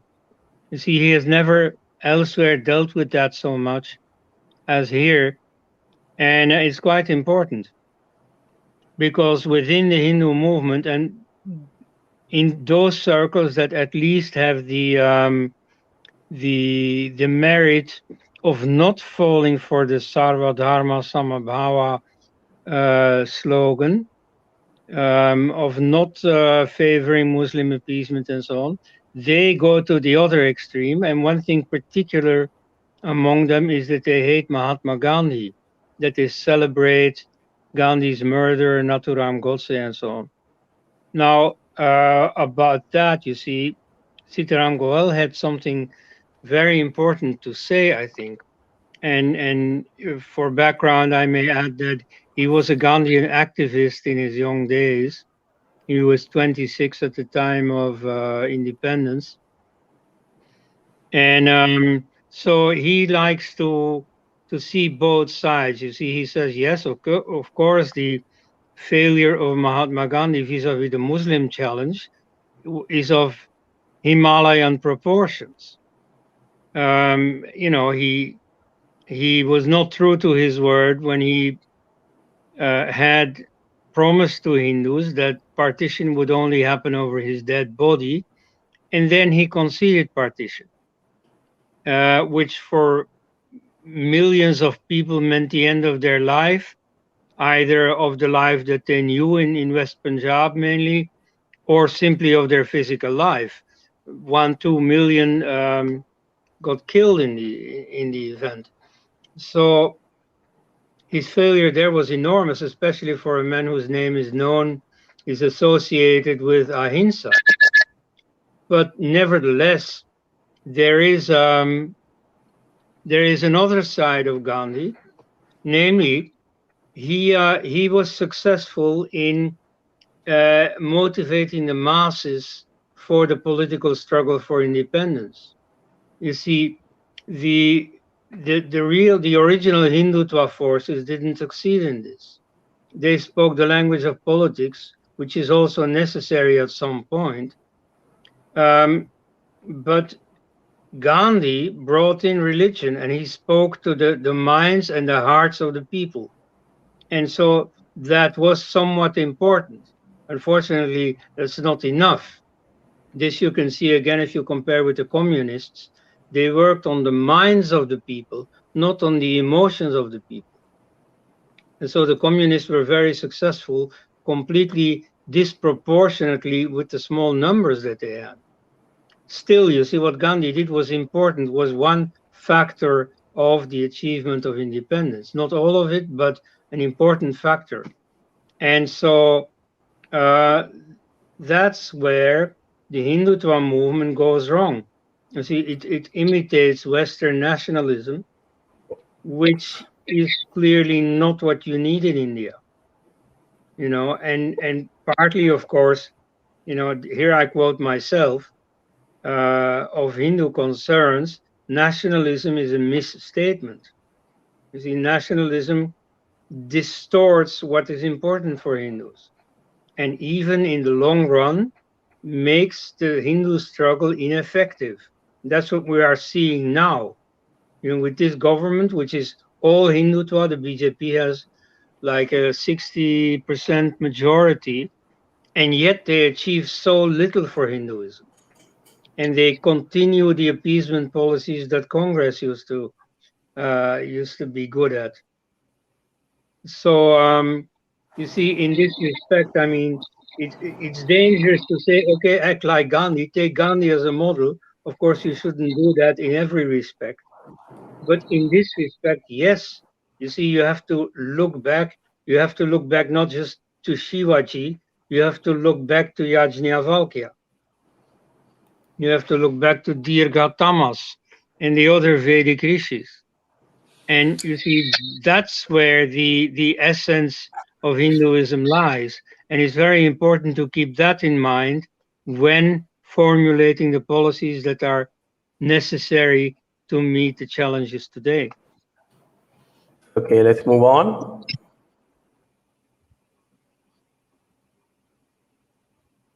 Ashish, what were Goelji's views on Ambedkar and Dalit issue? Today, Ambedkar is well used by left to divide Hindus.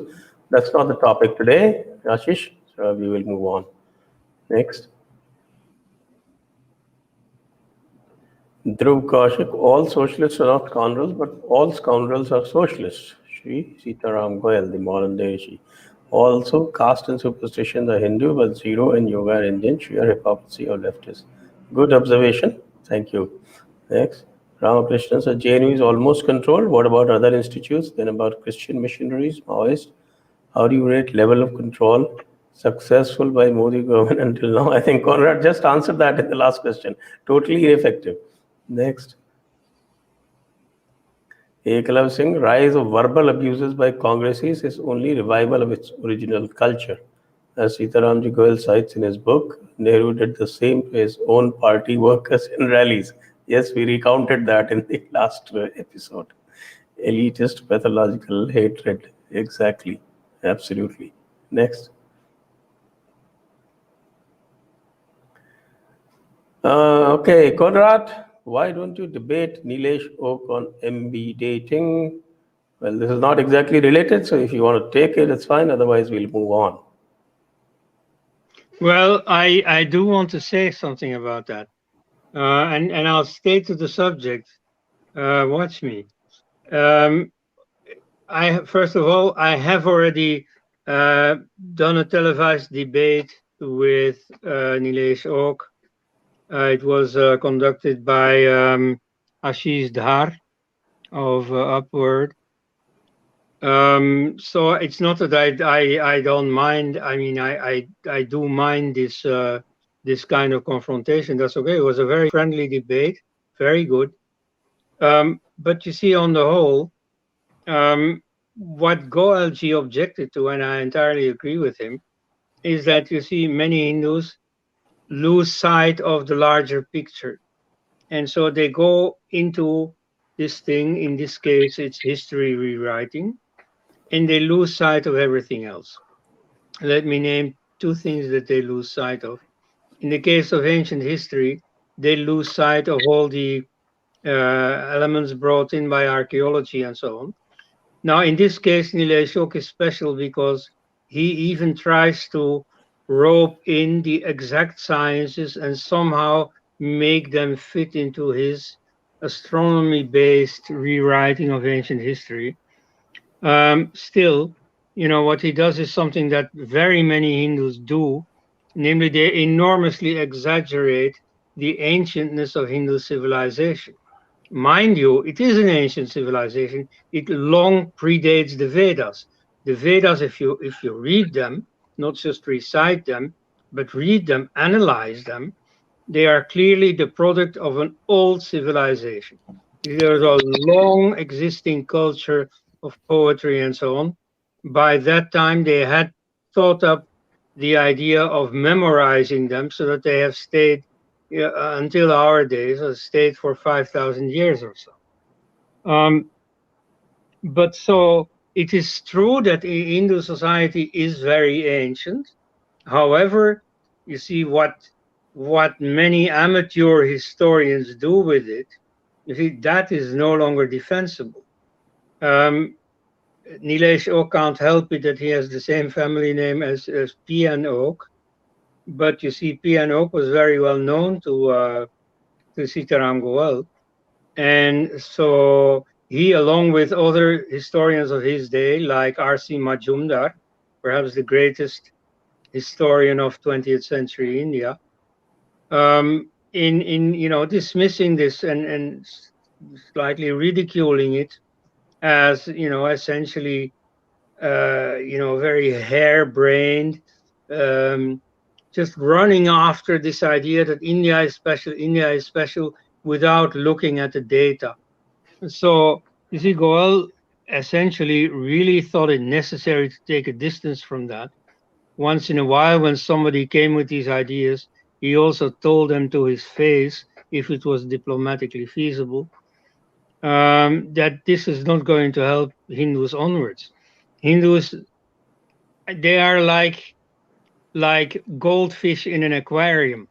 The goldfish are little aware of the world outside the aquarium. They live in the water, and that's their habitat. That's all they know. And so some Hindus, and particularly these history rewriters, they are so bound up with their Hindu framework of reference. They know the Mahabharata and so on, but very little. I don't think it is very fair, because Nilesh is not here to rebut you. I think we can Okay. No. Okay, you're right. So I won't say more about that. But the general problem of Hindu history rewriting being too focused, being hyper focused on their own little goal of making India special, that is not necessary. I mean, India is special enough as it is. Like, there has been a book titled Ancient Hindus Colonized the World, saying that in Mexico and in the Easter Island and so on, everything comes from India. Well, probably not, though. I mean, I'm willing to consider if they give any evidence for that, but probably not, and that's not necessary. India is great enough as it is.